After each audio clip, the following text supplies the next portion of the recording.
يعني هسه انا شاب، ايش كبرني، ايش قدي، ما عندي ولا ربع. ليش؟ يعني ليش وقت ابقى اخذ من اهلي فلوس؟ لازم اعتمد على نفسي واشتغل. اي لازم اعتمد على نفسي واشتغل حتى اطلع فلوس، واي شغله اشتغل. اي نعم، اي شغله اشتغل، المهم اطلع فلوس، وشويه شويه اجمع فلوس وافتح لي مشروع. ايه بس شو اشتغل هسه، شو اشتغل؟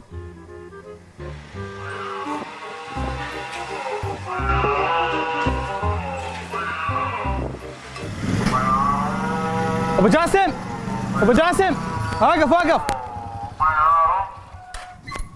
هلا ابو جاسم، شلونك عيني، شو اخبارك؟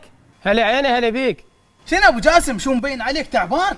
اي والله اخوي، تعرف انا بوحدي من المحل للمي، شو تسوي؟ الله يساعدك ابو جاسم، الله يساعدك. يعني لازم واحد وياك يساعدك بالشغل. وابو جاسم يعني بما انه انت